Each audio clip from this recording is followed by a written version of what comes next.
I'm Justin Haque, BBC the Totnes, and I should actually point out that Rog is also the membership committee member, director of UKIP, and has overseen the fastest growing membership of any political party in this country. And he also helps out with pretty much everything. I'm too modest to say. So, I haven't got a lectern, so I can't cheat. But I do so many different speeches, they leave it my head scrambled. The Telegraph did an article a couple of months ago, and it said, name a word that UKIP means to you. And most of those words that came out with democracy, and freedom, and liberty. But the word that kept coming over and over again, and there's a YouTube of it as well, was hope. Hope. And my God, do we really need a lot of that now? Because never in the history of this beautiful country, when we look out to that window, have so many people been marginalised by so few. Well, let me put it a bit more clearly. Robbed by our political elite. It's nice because you're all UKIP. This is where I usually get with disagreements. So I feel like I'm with the wrong, shade. So how did we get here? I mean, I hear that we're the 5th largest economy in the world. So let me take you on a small journey. If you were born in Devon, childcare was sold to Virgin in 2012. That contract's worth £160 million there. And now it's about to be renewed and it's worth £350 million. And it's going to be extended to child protection too. That's some inflation. Yeah. But that's also a beautiful contract that Richard Branson's making quite nice money. Yeah. Why couldn't we run it? Yeah. Yeah.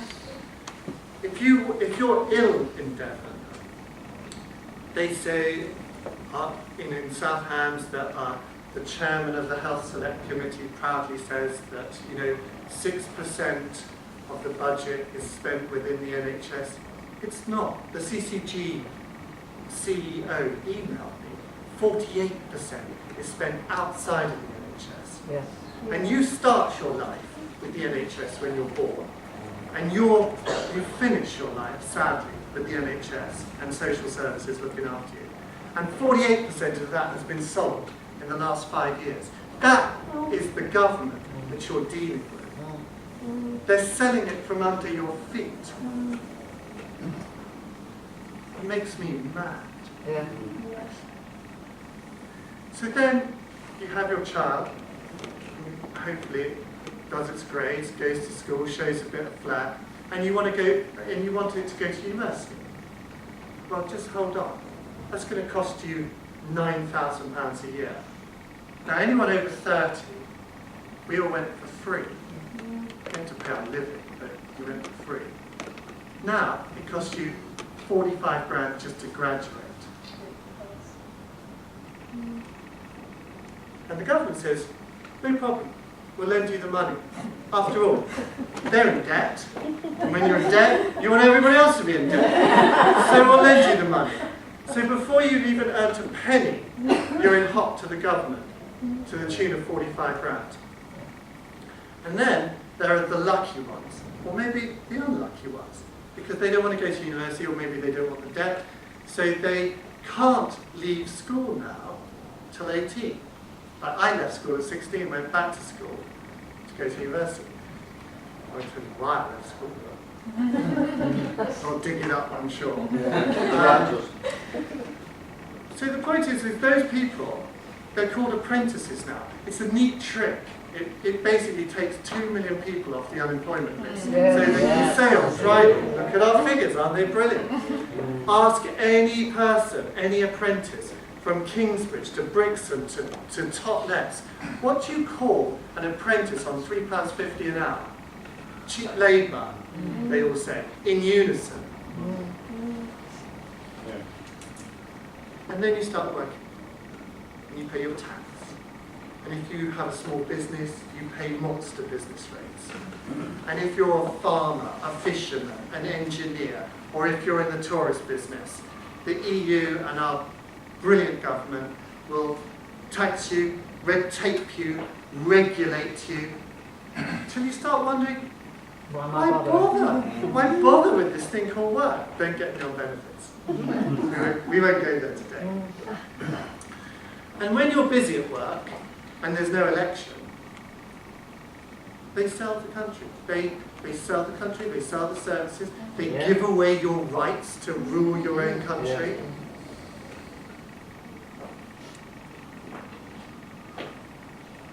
They take every right that you have and give it to somebody else that's not even in this country. And by the way, please don't question it, because it's called austerity. Okay. And at the same time, during that austerity, they created the biggest overdraft in this country, far bigger than after 2 world wars in proportional terms than ever. So you feel a little bit stuck. You can't challenge it, you don't want to say it, because you're suffering, but they're not suffering. Somebody else is doing very well, thank you very much. I could go on, but I don't want you to know you're depressed. And it's Saturday, and it's a beautiful day. And we started the speech with hope. And hope is the thing that has defined our campaign in Totnes. And hope is the thing that people identify with UKIP, whether they're UKIP supporters or not. They see a little light at the end of this dreadful tunnel. They see a change. They see the fact that our ratings, despite the fact we're slaughtered in the press, stay up at 17% for the party. For us in Totnes, we polled 29% on Thursday in a YouGov poll. They said 6 months ago we don't have a prayer. And that's where the hope comes in. The thing is, there's a small problem here, is that we have to believe. On Wednesday, we published our manifesto.